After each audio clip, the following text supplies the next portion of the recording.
No mai haere mai. Welcome to the ordinary meeting of council this morning.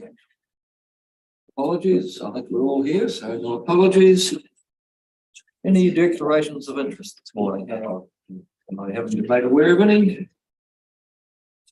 Item 4, public forum, petitions, deputations. Not aware of any this morning. So we'll move to the confirmation of minutes for the ordinary meeting of the 23rd of August.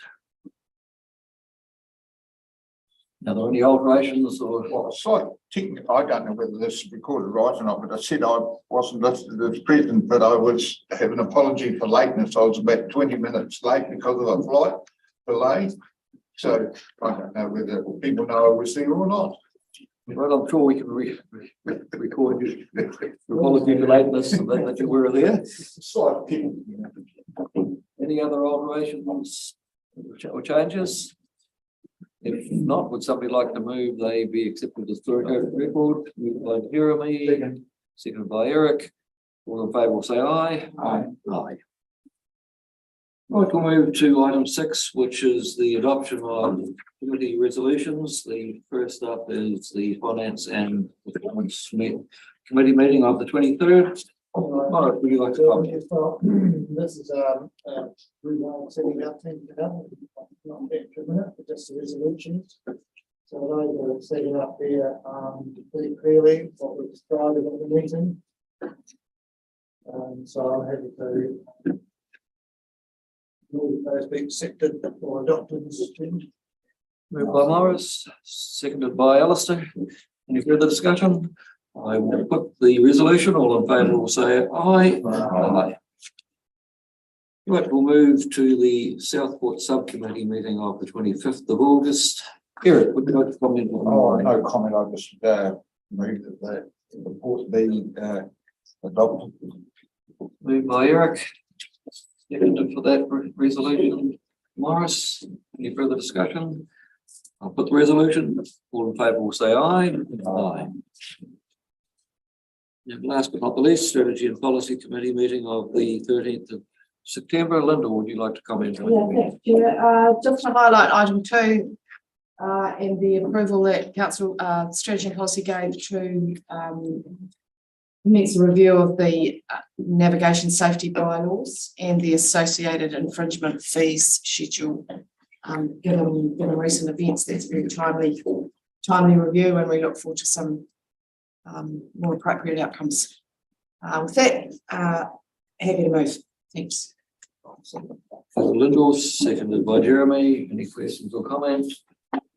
The resolution, all in favour will say aye. Aye. Move to item 7, notification of extraordinary items of urgent business. I'm not aware of any this morning. We'll move to item 8, which is questions. Morris, you have a question this morning. Thank you, Mr. Chairman. Well, I did send this to everybody on Monday.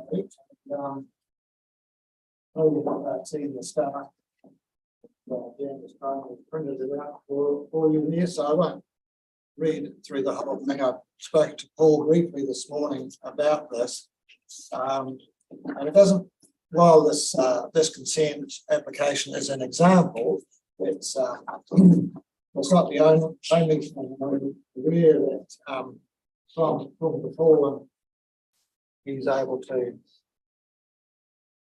just coming in now, able to perhaps add a bit more comment, but there is a bit of a conflict between what the catchment provision is required to do to carry out its functions, and a conflict with some of the things that we are trying to achieve as a council to store wetlands and to increase biodiversity and all of those things. And this consent is sort of an example of those two things running up against one another.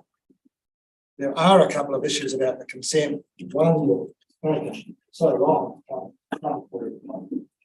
to advertise 3 extra years, so the consent was issued for 5 years, and it's been another 3 years before it actually is going to be reviewed. So that's not a concern. But the main thing is this conflict between what the catchment provision is required to do and what we are trying to do, I think what we're trying to do is restore biodiversity, wetlands and all this sort of stuff, and it has come to a head. It was an example in this situation here in July. So what I'm asking is that for future renewals of a similar nature, where historical structures or practices, and practices by practices I mean drainage maintenance, for example, having significant adverse effects, and as a candle as an operator, make sure that the biodiversity and water quality improvement goals that the council as a whole is trying to achieve be taken into account and given prominence in any decision to renew any practice or structure that is having ongoing adverse environmental effects in these matters. And as I say, I think we will agree that we do need to provide an example. We're going to be asking landowners to make substantial changes to their practices to try and achieve water quality improvements, and we need to be sure that we are prepared to do this as well. Thank you for that very long and comprehensive question. Morris, would Paul or Bruce like to respond?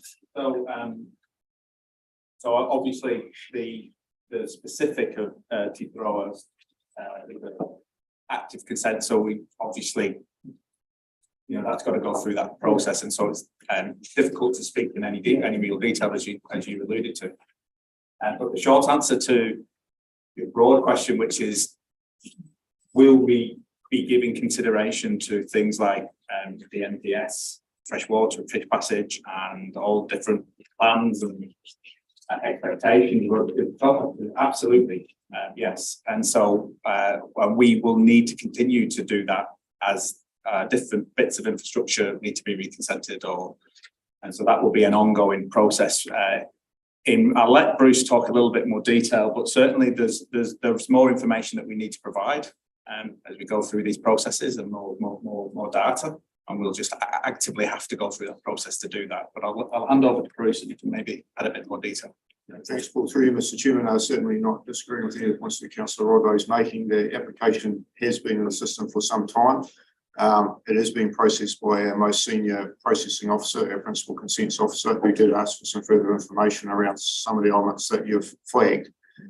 So we're working through a process because Environment Southland is the applicant, then it will need to be considered by an independent decision maker. And again, they will be closely scrutinising things like ecological fish patches, cultural effects, etc. So the application is by no means a rubber stamp.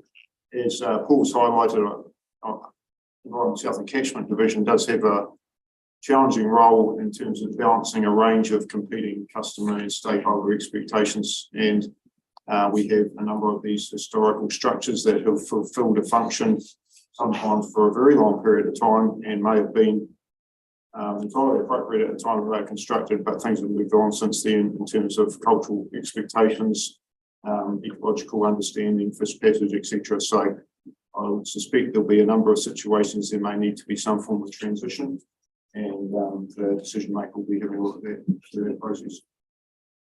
Thank you. We've got a question from Peter, then Robert. Thanks, Mr. Chairman, and thanks for your question, Morris. It was really good. Tend to agree with you, but I'm just a bit concerned that we get ahead of our policy. We probably need to have, instead of looking at items in isolation around the region, we need to have a policy around this first. So I think that always worries me. So, yeah, good question. Robert. Mr. Jimmy, thank you for your question, Morris, and Councillor McDonald's point is a good one. I'm just wondering about, when we're talking about concept or ideas such as Hauora or Te Mana or Te Wai, we're thinking, if we're thinking with our old engineering way of looking at things, because these are engineering issues, some of them, are we really taking into account, what I'm trying to say is, does the council have enough understanding of what, for example, galaxids might be? What is their role in increasing or improving Hauora or the quality of the water? Because we tend to think water quality, nitrate content, and so on, but really it's greater than that. And I'm just wondering, do we know enough? And is there a possibility, potential for us as a council to explore those with our iwi partners, those concepts, because Te Mana o Te Wai is not just a vague concept, it's set by case law. We need to work to what it means. And I'm wondering, do we know the depth, so to speak, of what it means? It's just an observation. Thank you, Robert. Right, we'll move to Chairman and Councillors' reports. I see a very good report from Neville, but I'd just like to compliment Simon and the staff, the way they did the way they handled the regional emergency over the past week. It was very good communication to the chair and mayor during that, so that we knew what was going on, and it's probably dodged a bullet in a couple of places, but I think it just shows that we've got a facility that runs very well in an emergency, and so thanks to Neville and the teams, because we didn't quite get to the stage of the North Island, but it's a timely reminder that we have to be prepared, and I think our response was very good. Morris. This is not really a question, but yes, thank you, Neville. That was good reporting. Just thinking about our thoughts that wetlands might be a way to resolve or reduce the amount of flooding that happens. When we got 60 or 70 or 80 millimeters of rain over the region, some areas a little bit more. That Northland or East Coast just had 300 in the last 2 or 3 days. If we got that sort of rain, it would just be incredible. No amount of building of wetlands like that is going to store that amount of water. So, we in terms of thinking about resilience in the future, we need to be thinking that we had 3 times that amount of rain that we had last winter. That's the point. And what communities would be devastated? Really scary. And as you're probably aware, we've been fortunate to receive some funding to slow the flow, so that will give our staff the ability to actually think strategically about catchments. That's all good. Paul. Thank you, Mr. Chair. Along with what you said, it would be very good to thank Simon for the videos and my social media. The ability for us to be able to share that to community groups was extremely good. It was really well done, really clear information. And when it comes to communication, and you as well, when it comes to communication, it's an incredibly good way of doing it nowadays with our society on phones and social media. So no, thank you, very good, and do more. It's great.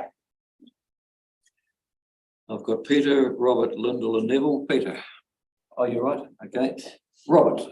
Just to make the observation, I was out driving the electric van on the Thursday afternoon, late Thursday, and I discovered a couple of things. One is you can't take an electric van through deep water. But we have to take a big detour. You can run out of electricity. Both of those things. But what especially through the back of Nightcaps or High, that area there, down into those valleys. And I know this won't go down well with some farmers perhaps, but it looked really beautiful. All that water lying on, low-lying land, it looked like Southland may have looked in the past. So with all this talk of moving forward on the wetland creation idea, I'm wondering, from the photography that was taken over the couple of days, do we now have a template that we could use into the future for where we want to be and work to that wherever possible? It seems like a big advantage. One good thing that may have come out of the flooding is this new way of looking at Southland landscape. Rather than just discarding it, we've got that material that's used. And I think back up with the LiDAR technology, which will also show with, it's a good point. Lyndon. Thanks, Chairman. Just on the back of Councillor Evans' compliments, a question just to help me understand that whether the Southland District and Invercargill City and Gore District Council had people in the centre helping share the comms. Is that how? Help me understand how that works. Yeah. Neville's on the list anyway, so Neville, you can. The staffing of the emergency centre, and Simon's here, I'm sure he'll be able to comment more fully on it, is staff from all of the councils. Comms the staff. Well, Simon can answer that in detail. From the staff there, some of them I didn't recognise, so I assume they were from somewhere else. Certainly, good morning, councillors. Sorry, to the question, yes, we did have a number of staff from all four councils involved in the flooding. Obviously, Gore were concentrated within Gore, but we had, I know we had a number of Southland District Council, Invercargill City Council, and the workers within the ECC. Is there any way specifically comms and stuff? Yes, we had ICC comms in at some stage and SDC, yeah. Just while you're here, perhaps you were going to report as part of the CE's report. Do you want to just carry on with it now? It's Okay, if that suits the councillors, that would be great. I have thrown a few slides together just to make it possibly a wee bit easier to understand what we were facing. So basically, during the morning, we were looking at an orange rain warning from Met Service, and it was pretty much over Southland, but our information concentrated over to the western side of Southland. So we concentrated most of our efforts on monitoring the Aparima and its tributaries. At that particular time, we felt it was a bit touch and go, and we were not 100% sure, and we were gearing up to respond to that particular area. At the same time, we actually had training at the ECC. So we had all four council staff and doing some welfare training. So that was quite good, getting that function-specific training done. So whilst concentrating on that, we were then made aware that Gore District Council was starting to get flooded, and I believe they were getting more rain than their stormwater system could handle, which was a bit of a surprise to us at the time.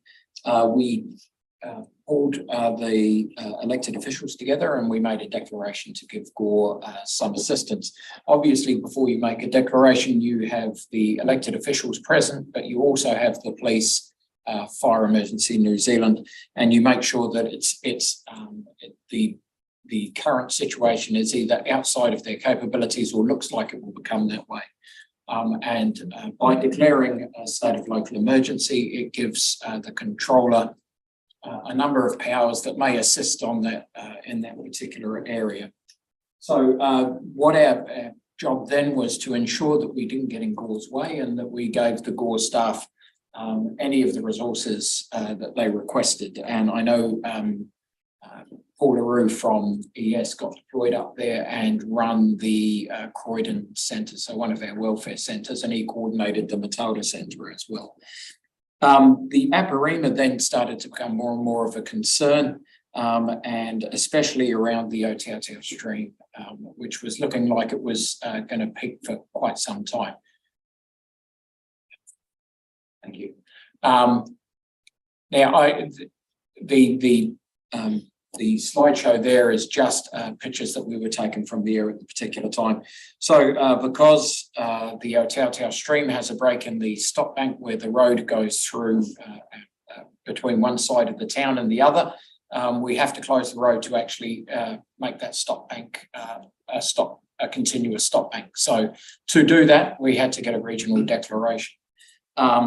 That regional declaration, we again got together all of the elected officials that have the ability to declare, and there was a unanimous agreement to do a regional declaration, which meant that we had the Southland District Council put up those two bunds, which make sure that that stop bank is continued through there. we then put out an electronic mobile alert, or sorry, an emergency mobile alert, should I say, an EMA, just saying that the road was closed. So anybody that would travel into Otaotea would get a message on their phone saying that the road was closed. So they would know quite early as they were travelling there that there should be no surprises. And we kept that on for a number of hours. Our duty then was to basically, because Gore was looking like it was subsiding, that we concentrated on that Otaotea area, and we just basically had staff over the night shift just watch that slowly rise. Unfortunately, it didn't rise fast enough and it didn't drop fast enough, so the staff were here for quite some time.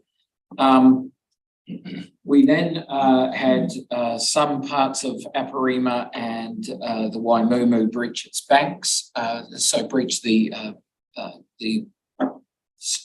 stop banks, and we just, should I say, in consultation with Gore, we decided to actually cut off State Highway 1.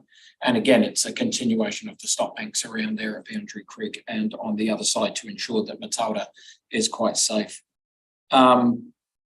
Later on, just as things were happening, Wallacestown flooded, and it went into the, I've forgotten the name of the trench by Wallacestown, but it's a design that it floods there, Tarramoa Trench, I believe it's called, or something along those lines. However, there were about 2 or 3 Winton houses that were threatened by floodwater, and people self-evacuated out of those areas. And as I say, we closed State Highway 1, and in that time we were informed that Tuatapere, its water supply had been overrun by floodwaters, and it had stopped working. So we actually had to ensure that there was enough water there. So Southland District Council ensured that trucks were on their way to fill up the water that was there.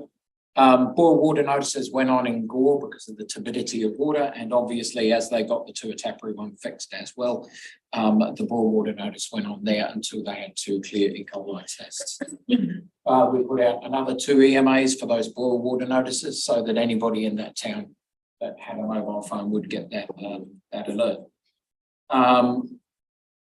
And then basically, as I say, the Wallacestown had a couple of houses affected by floodwater, but at this particular stage, I'm not sure how much that was. I'll draw your attention to the images on the quick capture there. So this is on as we look at this picture on the left-hand side, they were actual photos that were taken at the time of the flooding. And on the right-hand side there, you can see what our GIS layer is. So this is normal imaging throughout, normal aerial imaging of the Southland region. The yellow strips there are our Environment Southland assets, so stop banks or channels to actually avert floodwater. And you can see there's quite a big swathe there. That is the possible flooding layer. So that's set to get better with a bit of LiDAR.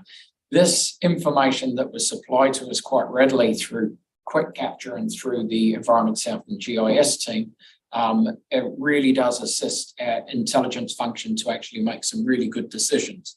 And this was made possible by the establishment of the flood, or the first team. I've forgotten what that actually stands for, but so as we go through there, you can see different catchments, and the quick capture can capture photos from the air and also from the ground, and then mash them in. And the little wee blue dots up on the right-hand side is where those photos were taken from. So then you can actually focus in onto some of the bigger flooding, and just you can look at some of the assets that may be affected by that flooding. So this particular one, I think we were studying roads. This is right up the catchment, and as you can see, it's flooding in, for want of a better word, in all the right areas, I guess. And there you can see down that the stop banks there are holding that floodwater at bay. And again, the flooding that we saw around that area. And to answer a question there, you can see this is exactly what we want to see in a good emergency coordination centre. And that's, if you look at the colour of the vests, we've got operations PIM. I think there's a controller in the background. You've got Intel and planning all sitting around the table discussing a particular element of the response. And I think at that particular time, it was about the Aotearoa situation. As you can see there's the brains trust of the Intel function. That's when we first started. They're gathering a lot of information to actually then disseminate amongst the response crew. And that's the response as it started to find its own rhythm, which we find in emergency management. You go from an absolute ton of information trying to disseminate amongst the team, and then slowly but surely you get into an operational rhythm, and that works really well. And this is one of the IMT meetings that we're at, and on the picture there is Gore, so we'll talk Gore at that particular time. That's us. So we've done a quick debrief and just a number of areas where we can improve. This is a debrief within the team. So it's little wee areas that we can improve on, and the little things that we can do that will make things just run a bit smoother. What I will say is I commend the EMS team. We are currently half-staffed due to vacancies, absences and surgeries and sickness. So we were running with 4 staff only at the very, very start. So understandably, some what could appear to be minor things were skipped, but at the end of the day, that all came out in the wash once we had a number of staff there. I'd also like to point out that the PIM was outstanding this particular time, so our public information management.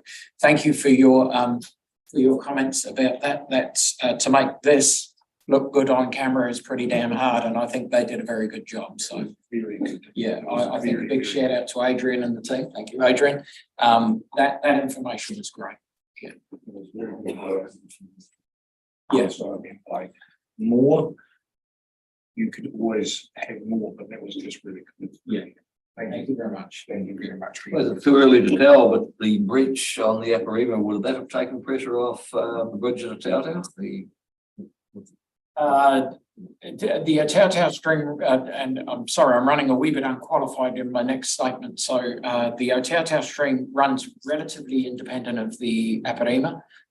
It's just how much it can basically get out of the Tautau string.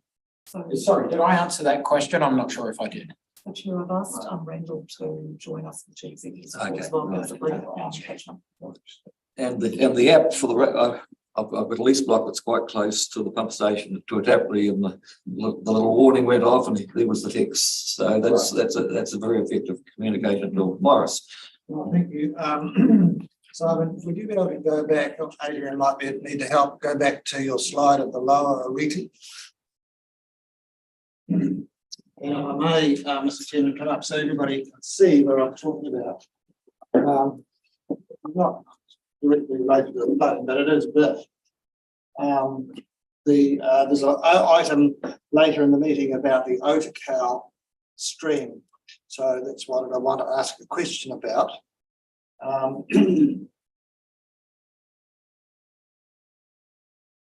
Tara, that's already here now. And this item a bit later on is about the Otakau. Now the Otakau, so this is the lower Ariti here. This is the Makariwa, comes in here. This is the main stem of the Ariti. That lease land we were talking about before is in this area here. This stream here is the Otakau. It's a slow moving stream, and it flows into the Ariti further down here, but comes beside the West Plains Road, which is this is the West Plains Road here. This bit is here has been cut off so that the flow goes down through here now. And this bit gets very low in oxygen and warm in the summertime, but I wonder whether or not, I probably wouldn't, but it might make a difference in other flood events, that if this water was allowed to flow through here, there's a block, just an earth block, stops the water going into there now. This is actually private land, this land in here, this is lease land here. And I'm wondering if water was allowed to flow through there normally, not only would it enhance wildlife, wildlife habitat, but it might have a beneficial effect in maybe not a big flood like this, but in another floods as well. And I wonder if that would be Yeah, through you, Mr. Chair, that would be a question for the Environment South and River Management. Request that. And the item of The item. Randall was I've got a going. couple of questions, we'll deal with them, then we can finish up. So I've got Jeremy, then Peter. Yeah, I was just going to thank Simon. I did go and visit the Board District Council and see how the system was working, and I spent some time around the flood banks too. It's always a good time to reflect that you do have flood banks and the infrastructure we do have. But also the systems in place dealing with. See it improving all the time, you know, unique times, and but also a lot of agricultural pumps out there, effluent pumps. I would say we're not pumping effluent, but they can pump a lot of water, clearing the water away, and certainly I don't think we've seen the amount of rain that half across till midday. From most of the West Shore and seeing the water line in St Peter's College, and that's phenomenal.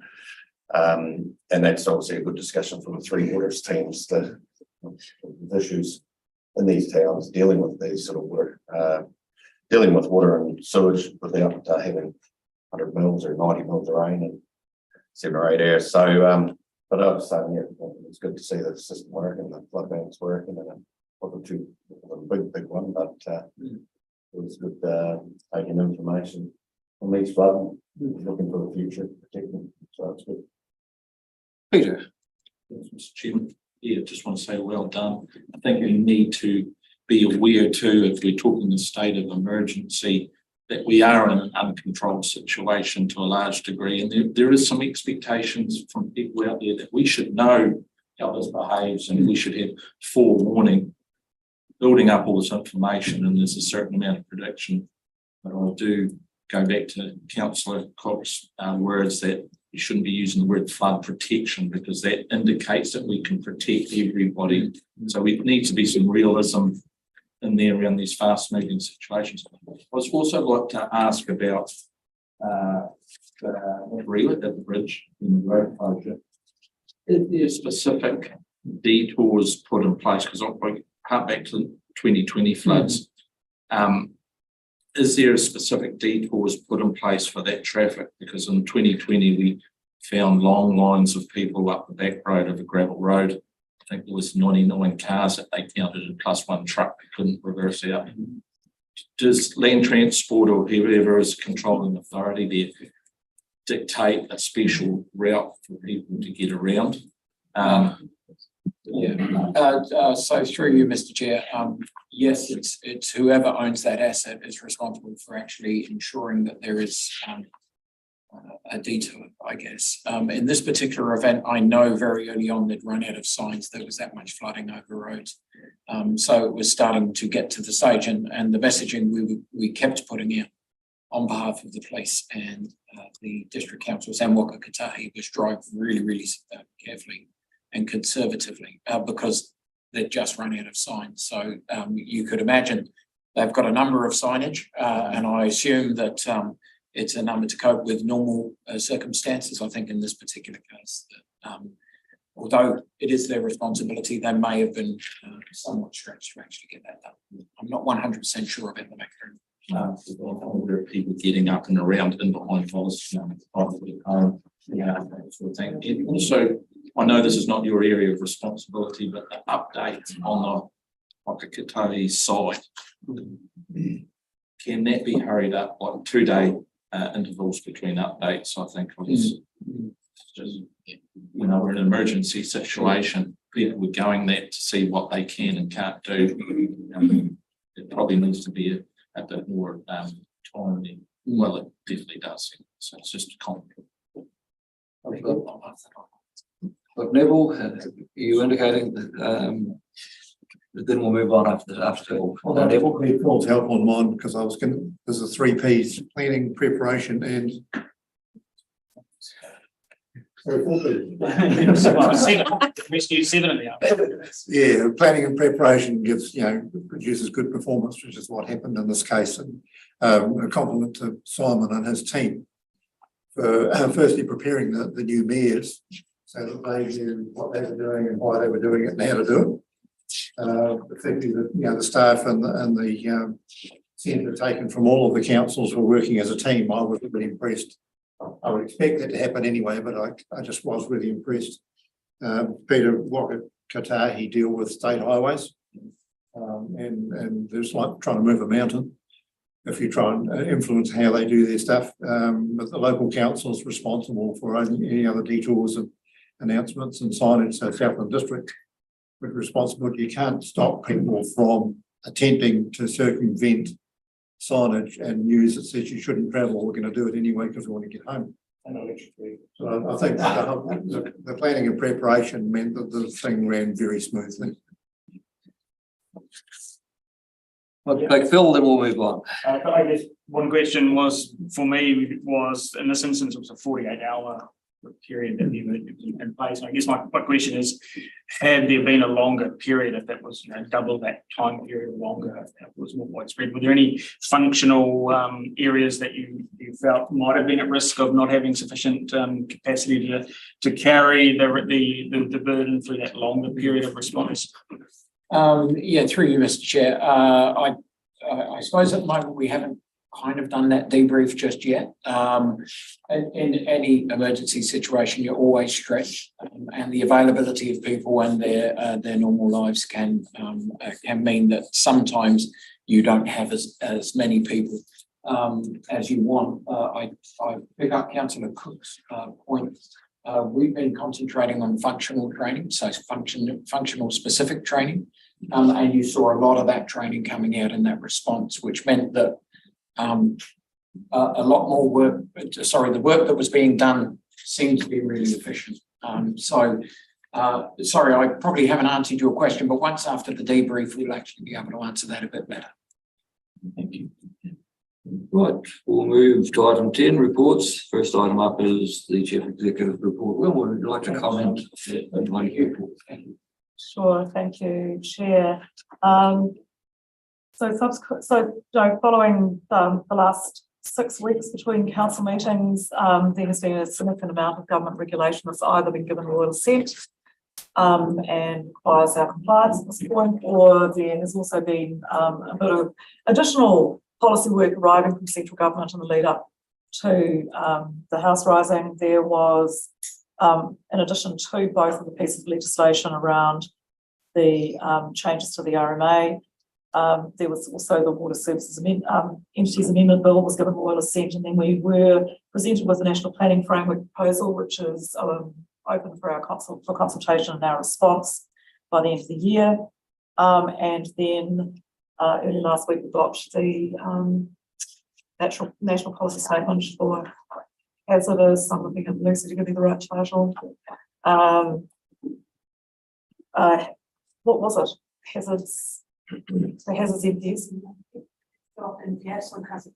Decision making, hazard decision making, but that is strangely not captured in the MP, which I'm interested in. So we've got quite a bit sitting with us in terms of coming to grips with new regulations.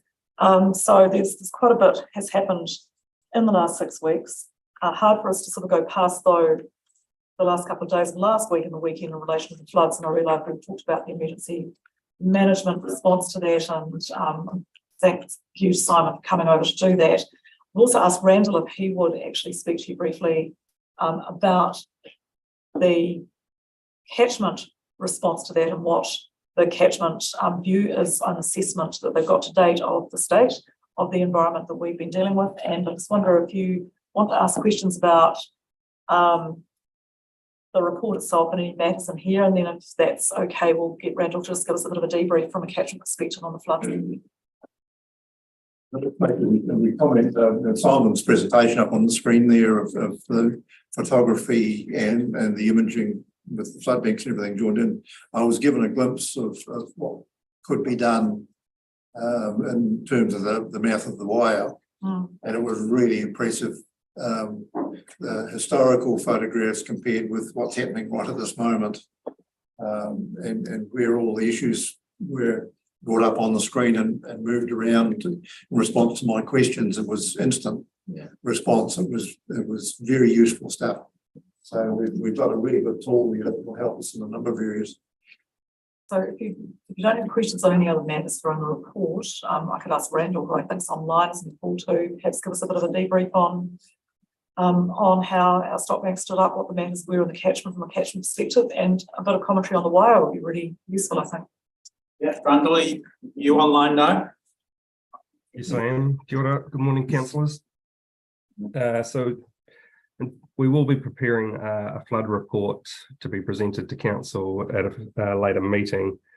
So a brief summary, it was the largest flood event on record for the Aparima.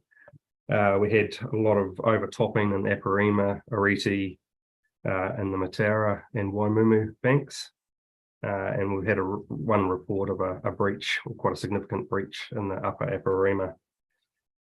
The team, since the events been winding down, or the peak's gone through, the team have moved into rapid response assessment. So we're collecting a lot of data of the extent of the flood. This is invaluable data for us as we start the projects and investigations for the future solutions that we've been talking about. Once we've sort of collected the data that we need for that in those critical areas, we'll be moving into damage assessments. We started on the Mataura. Both the true left and true right have been inspected, and both of those banks have held up really well for that rock work that we completed for the true left in March this year, and the true right that's half completed. We will have to develop a bit of a priority work program. So once we've got all the damage assessments completed and the reports in from the landowners, we'll have to go through, and it will impact our planned work program. It'll be a couple of months' work at least, I would expect, as a result. The landowner reports are slow to come in just due to the time of the year, so we could expect to still be receiving reports probably through to mid to late October, I would expect, just because of the farming activities underway. Some of the data collection will be done by satellite imagery. As just referenced, we'll be also looking at drone footage and ground surveying, so using a combination of all three tools available to us to collect that data. And there's obviously everyone's seen the large amount of surface flooding as the drainage and culverts, internal culverts, were overwhelmed by this event. Welcome any questions. Well, wondered if you could just give an update on the Waiau and the flows down the Waiau and the eventual river breakthrough of the gravel bar. Could you just take council just through that as well, because that was quite a sizable issue or event. So the sandbar, the river mouth has been opened by the flood event. Haven't got the exact location. We had some aerial photos, but they weren't of great quality. So we'll be getting some satellite imagery and doing that analysis this week. I could perhaps comment on that. It has moved along about mid area between those houses.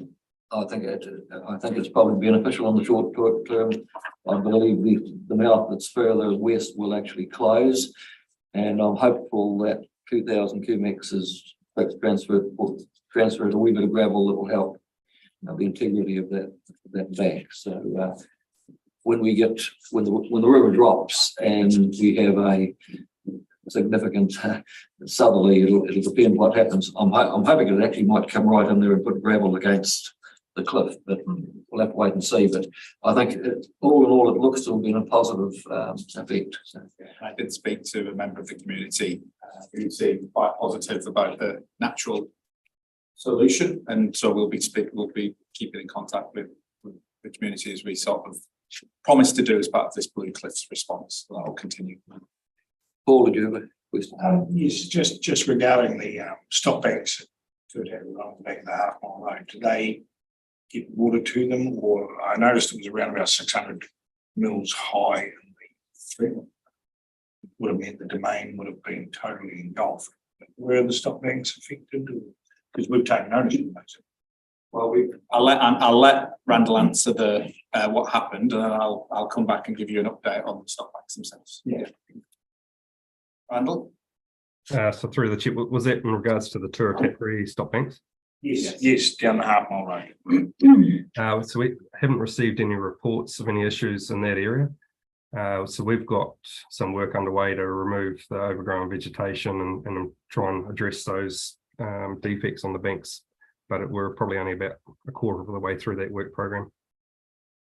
So to just give you an update on the stock bank. So the stock bank is probably safe to say that there are shared responsibility between shared ownership, I suppose, between ourselves and Southland District Council. The maintenance historically has always been completed by SDC. The conditions of the stock banks in terms of overgrowth and trees, and we've done a lot of education around proximity of trees.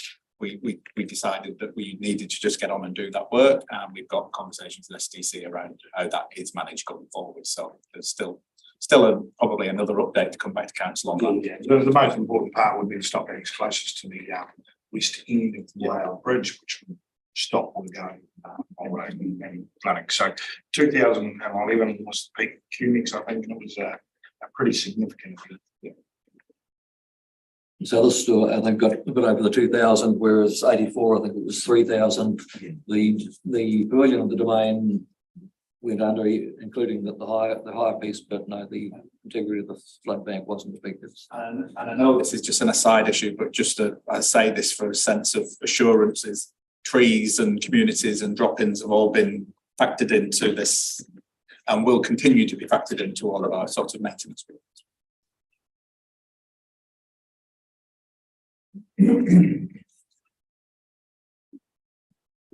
Thanks for that. Randall. Sorry, the next subject, if I could, on the executive, which is unadvised security, I know that you've got property control now being sticked up on Sandstone Creek. 3 questions: where is Sandstone Stream? Second question: what's triggered that to be a designated area? And thirdly, how is the activity going to take place? There There we go. Morning, everyone. So through you, Mr. Chair. So Sandstone is up around the Mandeville area. Where? Mandeville. Mandeville. So kind of like North Mandeville type area. In Loughnose. Yeah, north of in the River Plains. We set up 2 new PCA possum control areas every year. So this is part of the regular program to identify a new area and go out to landowners. So this is the area that's been chosen as first for this year. And it is actually we've got existing possum control areas in a big arc around this one. So this is filling in a nice gap, which will protect buffers and things on the areas. So that's why we're doing that area. Thank you. Right, further, Neville. Yeah, I was listening to radio the other day, as I do. And the deputy chair of Federated Farmers was scathing in her commentary that Environment Southland are not doing the job with gravel management and there will be less flooding. And she made a whole lot of vague statements that it was all non-specific, that there's a whole lot of work needs to be done in gravel management to stop future flooding. Very difficult to answer when it was so non-specific, but it was highly critical of this council. I'm not sure I share that view, but I'm just wondering what we're doing about it to stop the commentary which is being spread by that organisation that Environment South is not doing its job. Would you like me to respond? Yes. Sure. Okay. So Randall can speak to a specific. We've been clear as public as we can to say that we are in the process of not just looking at gravel, but looking at rivers as a whole and catchments. And we have, as part of that, working through what we've called a strategic gravel management strategy or policy or approach that we're working with Dr. Ian Fuller on to help us as we progress to ensuring that the work that ES will lead on gravel, it takes in that whole catchment view, looks at gravel build-up and also gravel, I'm saying this right, but degradation, you know, the lack of gravel in certain areas, so that actually when we've got enough information and data to progress as we go forward. So that's an ongoing piece of work. There are, though, as I see it, there's other organisations that are responsible for gravel management as well. So you've got gravel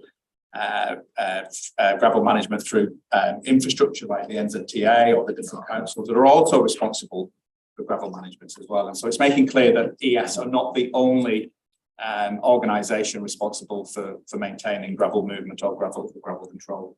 So we are working really hard, and part of that government strategy is not just for ES to develop it in isolation, but it is also to work with our treaty partner and other organisations so that we've got that holistic approach as we go forward. So a lot of it will be reliant on improvement of our data and science, but we're actively working on that as well.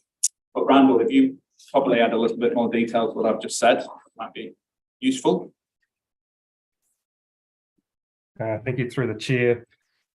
It's a real challenge for us as a team and an organisation to meet the community's needs on this. So we don't get funded to manage gravel as such. There's no consents that have been, as far as I'm aware, that have been declined for gravel extraction, which is probably the only tool that we've currently got, or that one that we've been heavily relying on over the years to lower the gravel build-ups. The gravel build-ups are also exacerbated by the lack of floods, ironically, that we've had prior to 2020 for 20 odd years. So the smaller floods don't shift the same volume of gravel through the system. So the degradation in the lower reaches doesn't get fixed. And we get build-ups in gravel islands, and as they grow vegetation onto them, it locks them up even further. So it is a really serious problem for us and for our communities. We're intending that the gravel management strategy, as Paul alluded to, is the first step to enable us to actually undertake gravel management as it's referred to. And we are making progress on that. And big data and science is going to be critical for us to get consents to be able to do it. So it's a big part of the solution. And I know there's a lot of frustration out there. We hear it at the RLC meetings. But we have to work through it step by step and get, make sure we're all aligned in what the future of it is.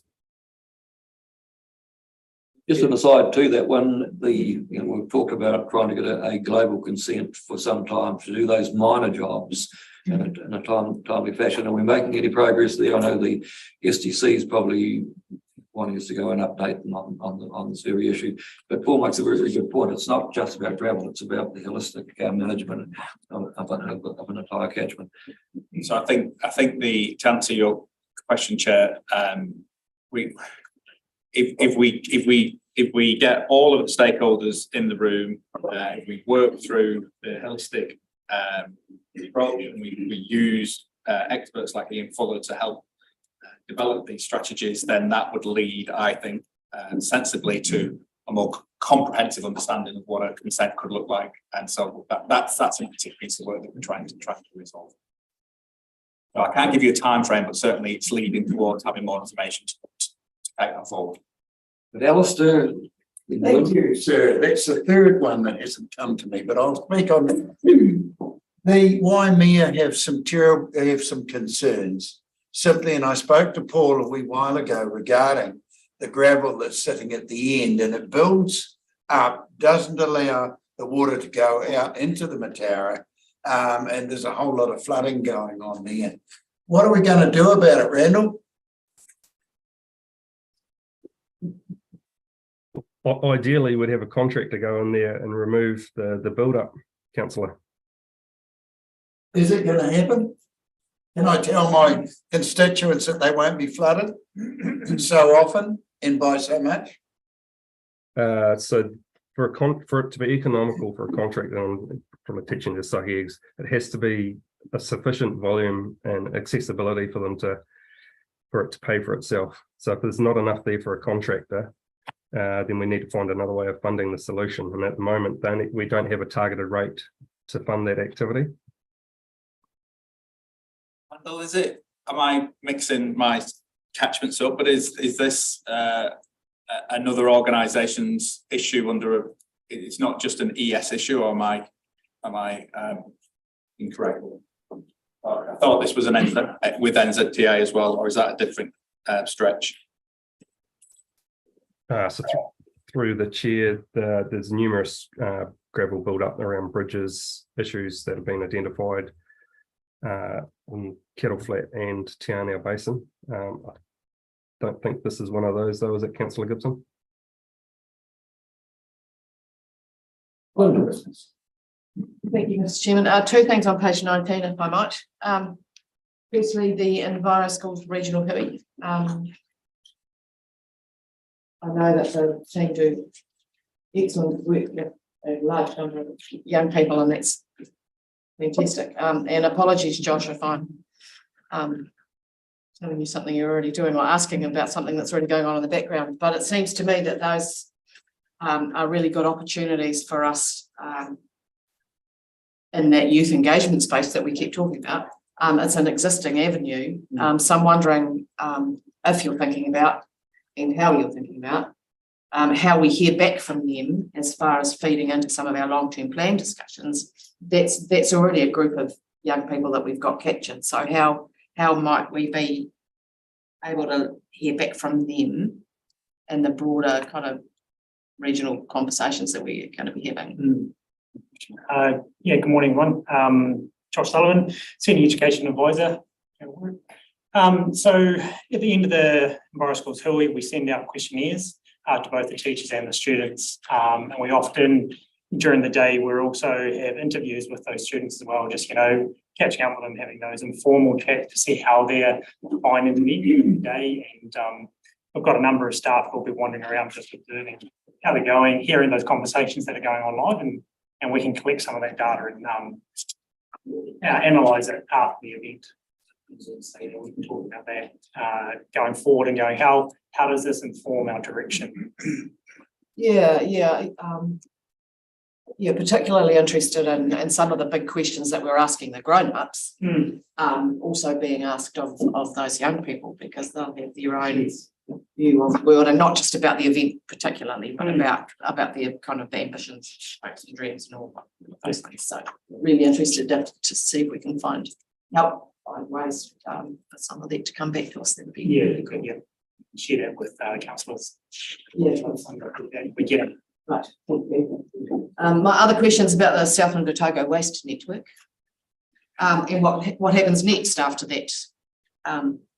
Is there a next steps for us in that conversation?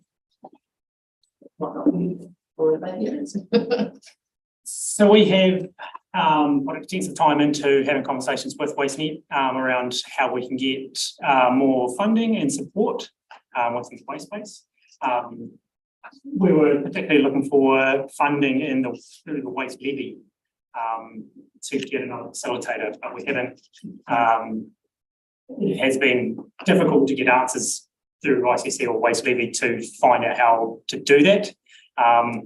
We've got a meeting coming up with the ICC councillors next week just to talk about if there's other ways we can get more facilitation within that waste space through other avenues, because of how hard it has been to get that waste facilitated.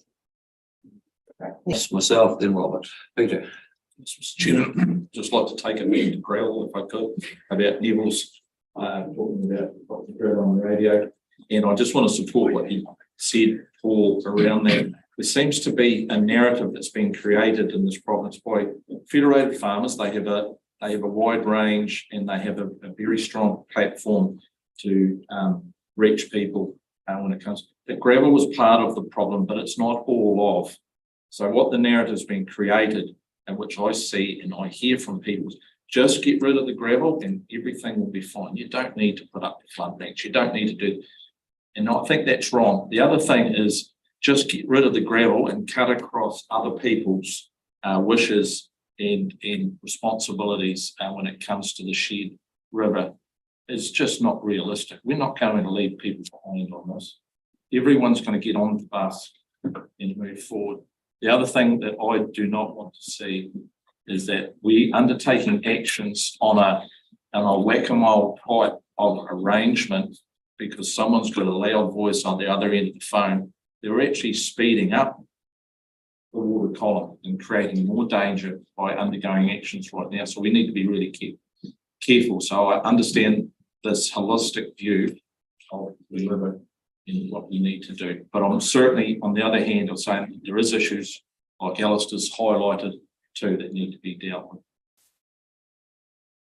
Morris. Thank you, Mr. Chairman. Support largely what Peter just said about gravel. Farmers who live beside rivers complained about gravel for many, many years, ever since they've taken over the riverbed and tried to farm it. And forgotten that actually the river used to be where they're now growing grass. So this is an issue, and I think that it's difficult to change, but we do have to change over the years, over time. Gravel, the river movement, gravel, everything is really important as far as from a biodiversity point of view. We try to slow the flow, remember that, rather than speed it up. Come on, we really got to realise that what we've done before and the complaints that these people are making about gravel build-up can't make us do things that are right. I think we all know that it's a matter of trying to control the rhetoric, manage the rhetoric, so that we're doing the right thing. And this council's employed Dr. Fuller, we've got Randall on board, and Paul, and these people know, they understand river processes. And we can't respond to some loud voices, as Peter says. We've got to respond in a scientific way and do it properly. Total change of topic. I note the annual LAR refresh is underway, and sort of obviously you're still analysing it, but I've been hopeful. I'm assuming this is the latest 5-year refresh that will see some improvements in some areas. So it'll be good at some stage to have a bit of an update. I don't expect it right now because it takes a while, no doubt, to work through, but it would be good. Yeah, just want to reply to Morrison's almost statement. Yeah, the community does get it. I guess we just need to be mindful that how do we transition through that? You know, do we just go, well, stormwater's not keeping up in Gorse, so we're just going to let it clog up and fill up in people's properties and they're still paying rates. It's no different for farming. I bear the brunt of it on farming beside the river on both properties. We're just got to deal with it. But we seem to be leaving part of the conversation behind at the moment around how do we transition through to this, because there seems to be a lot of ideas around how it's going to look, but no solution to the actual people that it affects. And it's not just your property, it's your livelihood. So just want to make sure we're keeping the community's needs at the front of these discussions as well. Not giving like a cold shoulder or a council. So, I've got Robert, then Jeremy. Thanks, Chairman. I had a question for Josh, that's why I asked him to stay. I mean, a lot of things have gone on since, and I was just commenting on, well, and it ties in with my question. Councillor Rodway talking about almost a paradigm shift in the way we're going in terms of our thinking around rivers, and then, which I support the need for that, and then Councillor Ludlow talking about youth involvement basically, and the opportunity that Enviro Schools offers, and that might assist that kind of direction we're going with it. My question to Josh is about, well, many years ago, I went to Raglan and trained as Enviro Schools. And I just wonder, the program that I saw then, is that still the program that exists now, or is it quite a fluid program that modern events are feeding into? in your experience? Yeah, it's a good question. I don't know what it looks like. I think, things are changing fast with the environmental space. And that is mainly because of the speed of change going on in the schools, the pressures in the schools, the amount of pressure going on with the teachers. And so the EnviroSchools co-pupper is reflecting that change going on with the school setting. And by that, I'm talking about, we know the EnviroSchools program is a long-term sustainable approach. So, well over 5 years. But that doesn't always meet the needs of teachers who have already got a lot on their plate. So we're trying to find ways that the programs can be run be shorter, so that the teachers can also have time to learn some of the information that's being shared within the EnviroSchools program, but still have time to meet with the other demands as well. So yeah, it is a challenge to make sure that we can still be true to the co-pupper, but also bring those teachers along and students along with that as well. Just to follow up, how well does our organisation and the way council thinks align with what you're working, what you're saying or providing for other people? Is there a commonality, or are we like miles apart? No, there's definitely commonality. Probably the gap is resourceful. It's like there is so much going on right now. The knowledge that we would love to share with the young people, but you've also got to have trained facilitators that are available to be able to share that, with the size of the schools that we're working with. We're talking about the primary space or the secondary school space, so we're needing more staff to be able to meet that need. Jeremy. Thank you, Chair. It's an excellent work you have used the word come on. In regards to the debate around gravel, but and I'll probably support obviously John in regards that I think it's about balance, but I know we need to change our way of dealing with river systems and that. But we are in a highly modified environment these days, and it's about transitioning back a bit. Wasn't necessarily the farmers putting the flood banks up, and it's the community doing flood banks and how taking gravel out, and so it's about there's a lot of context of all the rules and the whole system we're dealing with at the moment. But it's but I still think there has to be a balance. We still need to do things for the community's welfare, and we do need gravel too for some loading and bits and pieces. But I'm not necessarily not doing anything, but it's getting that balance, and maybe that's probably where maybe feds, they've lived on these rivers all their lives, and by these farmers, and understand when it does flood, what it does, and you see river build up, but we know we're getting a lot more technology and data on how the rivers, the levels they're dealing with, so a lot of information there, but doing nothing, I don't feel is the right thing to do. A bit of transition, maybe still doing a bit of the work in certain places, a bit like the Matara Island. Yeah, that's a clear example of the Andrews and under consent. So there are examples in the Upper Ema dealing with some of the gravel issues there too. So there are good examples of where it can be done, and maybe promoting those two. But it's about transitioning.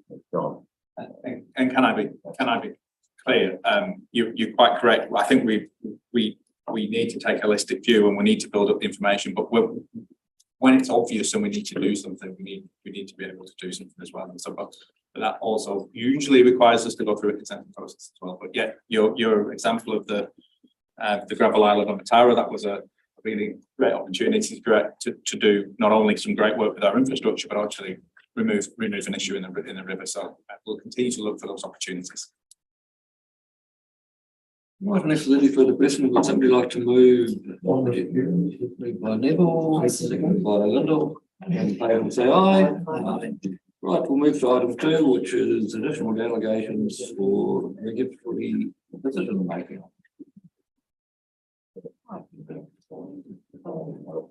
Damien? Bruce, would you like to comment on the item.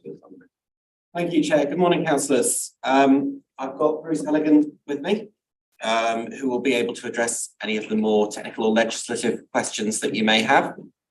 Otherwise, I'll take the report as read and welcome your questions on it. Thank you, Mr. Chairman, just to probably expand a little bit on this report. At the moment, Lacey Bragg, who's the new consent manager, who Just left. has the bulk of the non-notified delegations that sit with our council for keeping our consent processes moving. And we're obviously doing some recruitment in the consents team. We're kicking that off. It's a challenging space for recruitment. There's a lot of vacancies around the country. Lacey's certainly got a plan to address the vacancies in the consents team. The primary purpose of this report is to create some delegations to my new role to provide some coverage for Lacey so she's not put under undue pressure in the interim. And also, if there are absences in the team, I can step in and make some decisions, which I was previously doing when I was consents manager, but provide some additional coverage in that team, take some pressure off some of the senior staff in that team.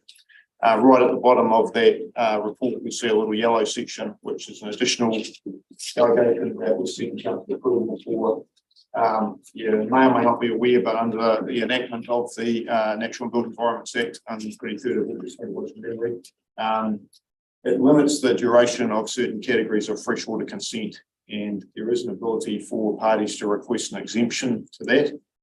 We don't anticipate that we'll be dishing out exemptions willy-nilly, but this will provide a delegation to various staff to consider those exemptions. So that's a new legislative ability to request something, and this provides a delegation to address that. Certainly the main issues really are in terms of the main delegations that have relevance, and that I guess we particularly need for practicality of keeping things moving is those at the bottom of page 26. The section 104 and section 108 delegations, which are the main decision-making powers for non-notified consents. I'm certainly not intending to get all carried away with myself or undermine Lacey's management of the area, but just it's about trying to make sure that there's not undue pressure placed on a particular staff member, and also equally importantly that we can keep providing customer service and getting decisions out the door in a timely fashion. Thanks for that, Bruce, and discussion or two in Wellington over this very issue of the 5-year maximum consent and how people were going to handle it. Hopefully we'll get a bit of regional direction. Some of them were talking about doing a 5+5 to try and get around the impost on people who just happen to be in this time frame, and so that they don't necessarily get extra costs. So, but I hadn't realised there was also the ability to perhaps have exemptions. So obviously we're trying to work through this in a practical way. Any questions on that whole report?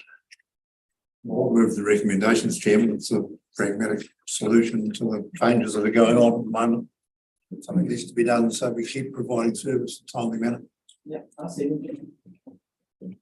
Like to have Bruce that can plug the gaps all over the place. I'll put the say aye.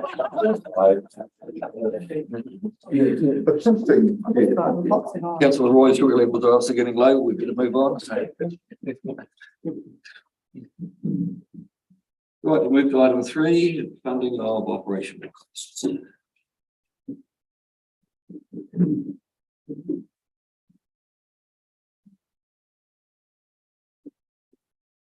Paul, like to comment on the item? Yeah, it's just to you, Chair, just at a very high level. I think the erosion issue in Wallinstown has been well covered through the various council committees. We were requested.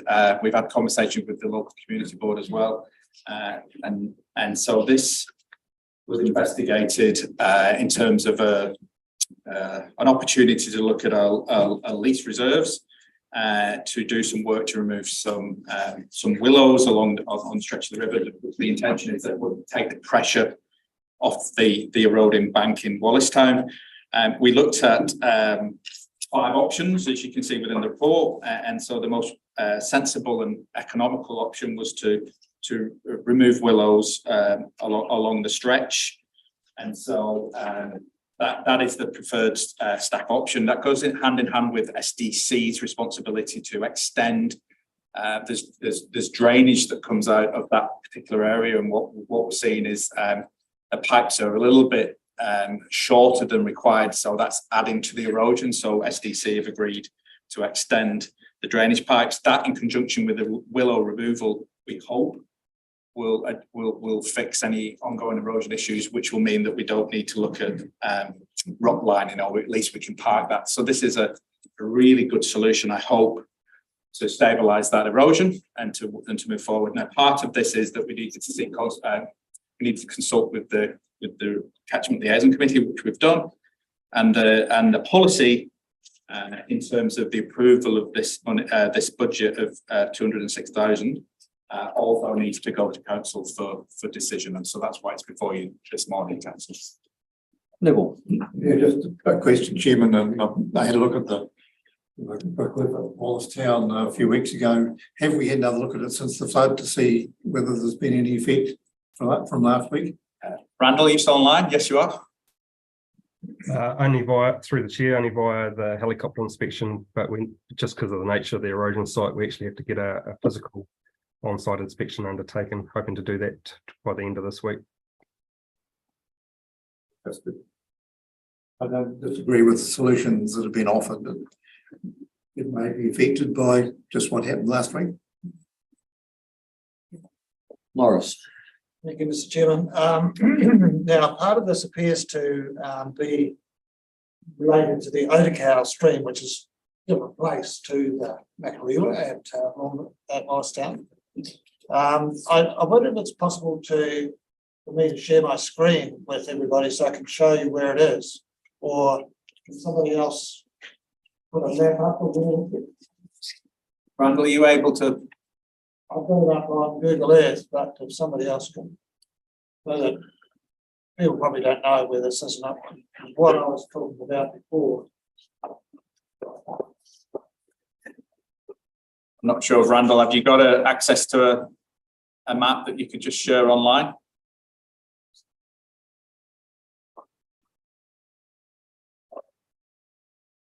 I could do it, but I don't think I can do it on screen. Yeah, he's got it. With technology, not. It's the AI. It's the fun one. Really bad.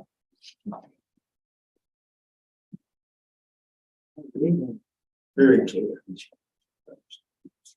Now, so the Otakau is on the left-hand side of the screen. You can't see where the willows. Can you move that over a bit, Randy? Oh, okay.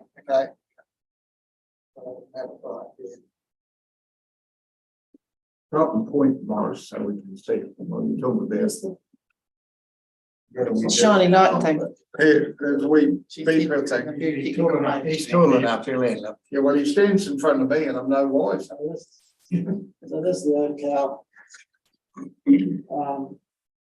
Not really showing the bit that I wanted to illustrate. There's the meander that was cut off some time ago is further over to the left, further to the west.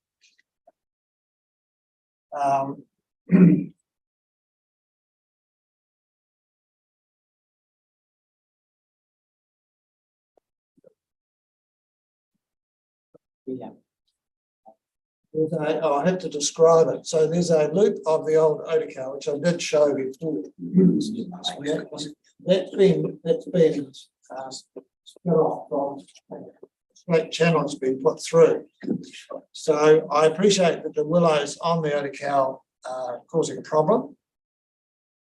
Removing them will remove a lot of shading on the stream, of habitat there. Arguably, willows are not ideal, and so that area is quite low lying. So it comes back to what we were talking before about opportunities actually with this work to create some some habitat in that area and replace what is there now.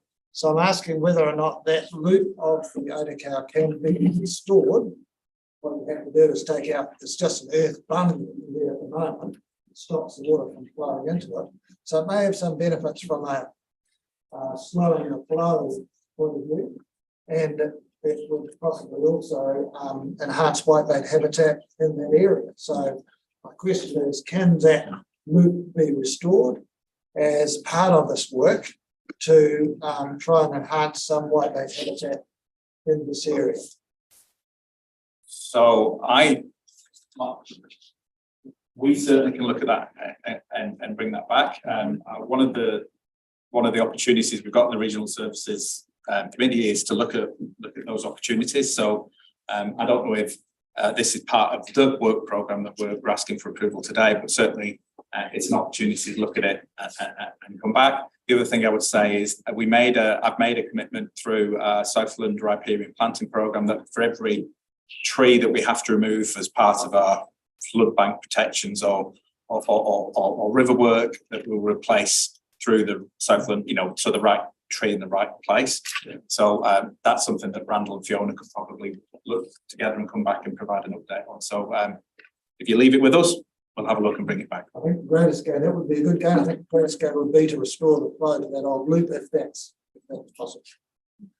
Thank you. Jeremy. It's good to see this, something's been done in regards to that. It's good to see that the policies are set up in regards to lease land working quite well. I did talk to the people out there and they seem to be happy with what's going on. They're happy to leave us their money, they said, in their own little way. There. In regards to this, but there's obviously a rating issue and things like that too. We'll be obviously looking at that, taking this down, doesn't any rates. Collected rates for the management and things. That's obviously a discussion when we're looking ahead. But it's good to see that we're being proactive and using some of that least laying money back into the communities. Councillor, is that the screen you're after? Yes, Mr. Chairman, that is. So thank you, Randall. Sorry, everybody, but just going over that. So this is the you can see here the willows all through here, down here, it comes back into the Iridi River just here. This is the loop thing. The water flows down here now, it used to flow through there. There's Bund, it's there. This is private land, but this is leasehold land. So that's what I'm asking if it's possible to investigate storing the flow back into there. I'm not sure exactly what's happening there at the moment. I think it backs up from the bottom end, but having it flow through would be a real gain for biodiversity. If you can, you can investigate it.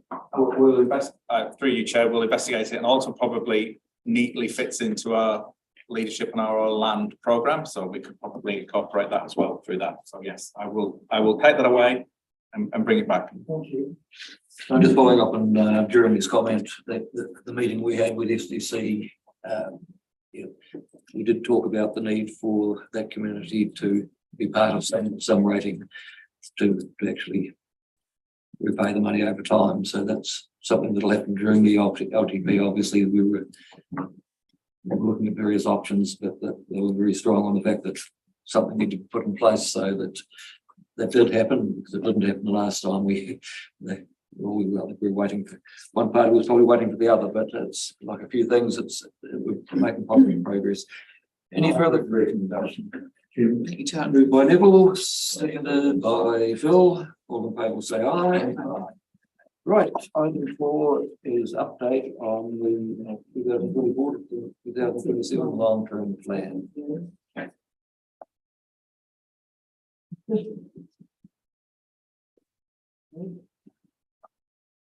you like to comment on the report? Thank you, Chair. Just a couple of comments on the report. It's as we discussed in the June workshop about making some of the topics more publicly available. Just like to point out that this has now been set up on the ES website. So the presentation materials from the previous 4 workshops are up online, available for viewing. And The second point is in regard to the timeline and the attachment.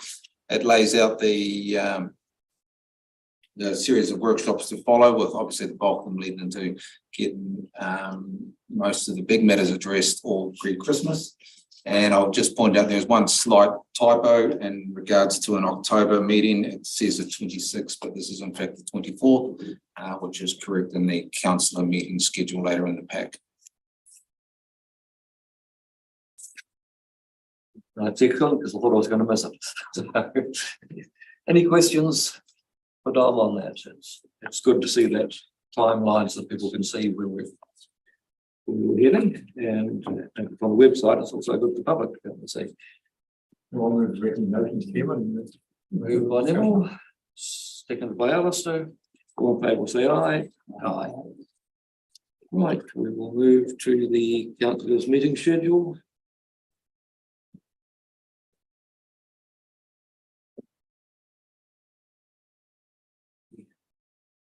Deletions, Jen. A number of additions changes almost on a daily basis. The Waitona Catchment Liaison Committee meeting that was scheduled for this Friday has been cancelled for the next 2 or 3 weeks. We need to add in the Chief Executive's Review Subcommittee meeting on Tuesday, the 3rd of October at 9 o'clock. Add in the mayoral forum to be held at Great South following the Great South Joint Shareholders Committee meeting on Friday, the 6th of October, and both those meetings are being held at Great South. The extraordinary meeting of council that's scheduled for the 18th of October will now also include the appointment of a proxy to Southport, New Zealand meeting. With the result, that extra item will be delaying the start of the Regional Service Committee meeting to 2:30. On the 26th of October, there's a Regional Climate Change Working Group meeting that councillors Morrison and Rodway will be attending, and the mayoral forum scheduled for the 27th of October for the chairman, Councillor Hale. There's a Local Government New Zealand Future for Local Government meeting, part 2, being held in Wellington on the 2nd of November, to which we are yet to consider appointees, but that's from the chairman who's away for that meeting. And a regional sector group meeting also in Wellington on the 3rd of November. So there are all the additions, and the one question I have is everybody going to the Environment Awards event?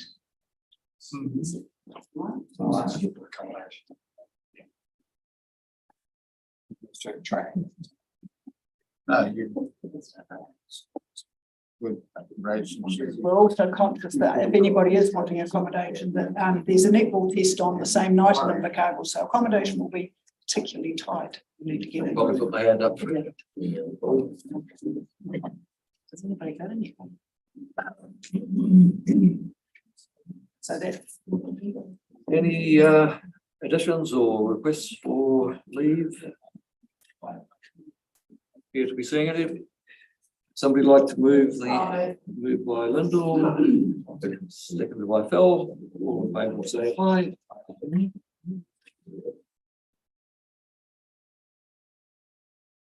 Right, we move to item 6, which is the common seal. Seconded by Lyndall. Aye. Aye. Aye. Vote say aye. Consideration.